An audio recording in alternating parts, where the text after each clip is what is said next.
안녕하세요. 명함과 경험 이야기하는 영어 강사 한지혁입니다. 네, 제가 최근에 구독자가 1000명을 넘었어요. 그래서 되게 감사하게도 저에게 축하하는 그런 댓글을 달아주시는 분이 계셨습니다. 정말 한 분 한 분 감사드리고요. 그런데 그 중에서 기분 좋고 감동적인 댓글을 봤습니다. 어떤 분께서 제 채널을 통해서 인생의 그 시행착오들을 조금이나마 줄일 수 있었다. 감사하다. 뭐 이런 식의 댓글을 남겨주신 거예요. 그걸 보고 너무 감동했고 영광이었습니다. 그래서 제 영상이 어떤 분에게는 이만큼의 도움이 될 수 있구나 싶어서 말 그대로 저보다 어리신 분들이 알고 계시면 참 좋을 만한 그런 게 또 뭐 있을까 생각을 해봤어요. 그런데 바로 떠오르는 게 한 가지 있더라고요. 그래서 저도 원래 일하고 와서 쉬려고 그랬는데 기쁜 마음으로 카메라를 켰어요. 제가 드릴 말씀은 뭐냐면요. 인생에서 진짜 하고 싶은 마음이 드는 게 있다면 그거를 해라 이겁니다. 자, 생각보다 인생이라는 거는 일상이에요. 이게 무슨 말이냐면요. 대부분의 평범한 사람들은 매 순간 스펙타클한 삶을 살고 있지는 않습니다. 평범한 하루하루 속에서 소소하게 특별함을 찾아 나가는 그런 인생을 살고 있는 거죠. 자, 그런데 오히려 그렇기 때문에 가끔 찾아오는 정말로 특별한 순간들은 잘 캐치해야 돼요.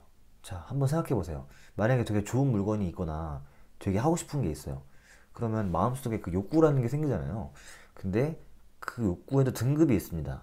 뭔가 하면 좋겠네 이 정도의 급이 있다 하면 진짜로 완전히 와 대박이다 이거 해야겠다 정도의 급이 있다라는 거예요. 그런 순간이 찾아오면 무시하지 마세요. 꼭 그거를 하세요. 이게 정말 중요한 겁니다. 제가 어떤 백화점을 가다가 우연히 어떤 마네킹을 본 거예요. 근데 그 마네킹에 입혀졌던 반팔 옷이 되게 이뻐가지고 정말 갖고 싶었습니다. 뭔가 다른 느낌이었어요. 그냥 저를 바라보는 느낌이랄까? 저건 내 옷이야. 저건 나야. 이런 느낌이 들었는데 제가 그 당시에 제 이전 직업이었던 항해사로 배를 타러 나가기 이전이었기 때문에 어차피 사봐야 안 입겠지 하는 생각으로 안 샀어요. 그런데 그게 거의 뭐 7년 전인가? 그 정도로 오래된 건데 아직까지 아쉬움이 남습니다. 물론 그 이후로도 마음에 드는 옷을 봤지만 그 정도 급으로 마음에 드는 건 없었습니다. 그러니까 알게 된 거죠.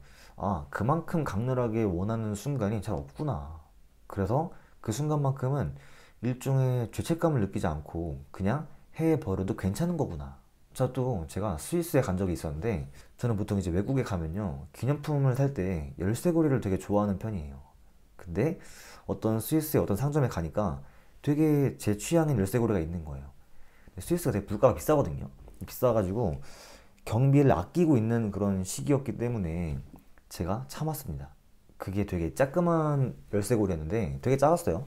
근데 하나에 우리나라 돈으로 한 만원 넘었나? 만원 좀 넘었어요. 그 정도였는데 정말로 마음에 들었고 딱 내가 원하는 거였다 싶었는데 그냥 돈 아끼려고 안 샀습니다. 근데 그게 아직까지 후회가 돼요. 또 물론 그 이후에도 마음에 드는 열쇠고리가 있어서 샀는데 그거는 마음에 들긴 해도 그 정도는 아니었습니다. 그거는 정말 와 이건 100점이다. 더 이상 뭐가 바뀔 필요가 없고 딱 이만하면 됐다 싶은 느낌이었는데 딴 것들은 그냥 좋다 이 정도의 느낌이었어요. 이게 웃긴 게 나중에 그런 걸 찾으려고 해도 못 찾습니다. 자, 그러면 반면에 제가 원하는 거를 정말로 했을 때의 느낌은 어땠냐면요. 제가 학생 때 취미 중에 하나가 그거였어요. 여행 TV 프로그램 보기. 대리만족을 하고 그리고 좋은 데가 있으면 적어놓고 이런 식으로 수집을 했어요. 그래서 나중에 정말로 가야겠다 이런 결심을 했습니다. 네, 그런데 해외여행이라는 게 생각보다 가기가 어려운 거예요. 제가 어릴 땐 그랬죠. 그리고 뭔가 막연했습니다. 국내 여행도 혼자 안 가봤는데 해외여행을 혼자 간다라는 게 그냥 와닿지가 않았어요. 자, 그렇게 마음 한켠에만 품고 살다가 제가 항해사로 일을 하다가 이제 그 당시에 사귀고 있던 지금 현재 제 아내인 거죠. 여자친구와 별로 만나지를 못했어요. 그래서 그 아쉬움을 달래고자 배를 그만두고 나서 그 다음 직업을 구하기 전까지 시간이 남으니까 그때 저희 그 여자친구 현재 아내와 유럽 여행을 갔다 오기로 했습니다. 네, 근데 아까 말씀드린 것처럼 외국 여행이라는 게 굉장히 와닿지가 않고 큰일처럼 느껴졌어요. 또 저는 패키지 여행을 안 좋아하기 때문에 배낭여행을 갔었는데 그 당시에 느껴지는 막연함의 정도가 지금으로 치면 제가 지금 우주로 가면 느낄 만한 막연함의 정도가 막 맘먹었어요. 아무튼 그래도 지금 아니면 절대 못 간다 싶어서 갔죠. 그런데 정말 갔다 오기를 잘했습니다. 제 인생의 하이라이트예요. 자, 또 제가 제 아내랑 괌에 갔다 온 적이 있어요.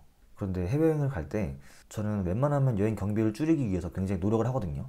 물론 여행을 불편하게 할 만큼 줄이진 않는데 가능한 선 안에서 가능한 한 줄이려고 합니다. 그런데 괌 여행을 알아보다가 그런 게 있는 거예요. 경비행기 체험.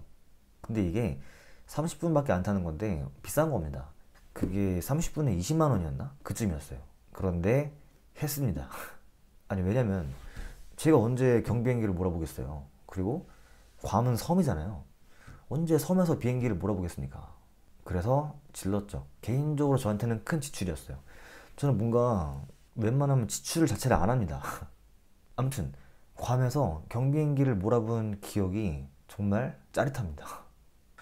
자, 그러면 여행 이야기는 너무 옛날이니까 저의 최근 일 중에는 어떤 게 있었을까요? 제가 영어를 가르치는 일을 하고 있는데 우리나라에 이제 베스트셀러가 있어요. 영어 책 중에. 그런데 제가 학창시절에 공부했던 책이 세 번의 개정을 거쳐서 지금 네 번째 책이 나왔습니다. 근데 그 네 번째 책을 개정하는 데 있어서 제가 검토위원으로 활동을 했습니다. 그렇게 하면 뭐가 좋냐면요. 그 책에 제 이름이 들어가요. 그런데 제가 정말 개인적으로 좋아했던 책이기 때문에 제 이름이 인쇄가 된 그 책을 펼쳐보는 순간 저는 감동했습니다. 짜릿함이 몰려왔어요.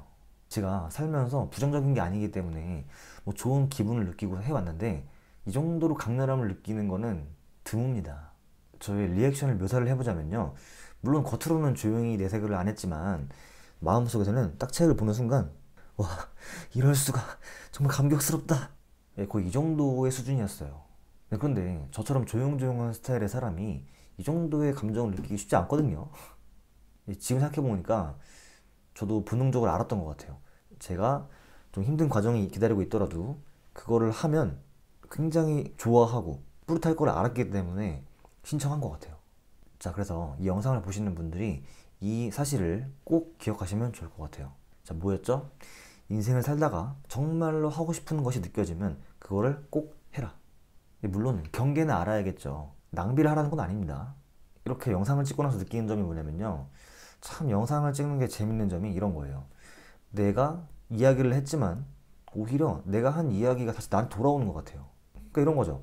내가 이렇게 말을 했기 때문에 물론 내가 갖고 있는 생각이긴 했지만 나도 다시 한번 정리가 되고 나도 이거를 더욱더 앞으로 의식적으로 해 나가야겠다. 이러한 생각이 듭니다. 네, 그럼 마지막으로 영상을 보시는 분들께서 인생에서 정말 이건 정말 하길 잘했다. 너무 좋았다.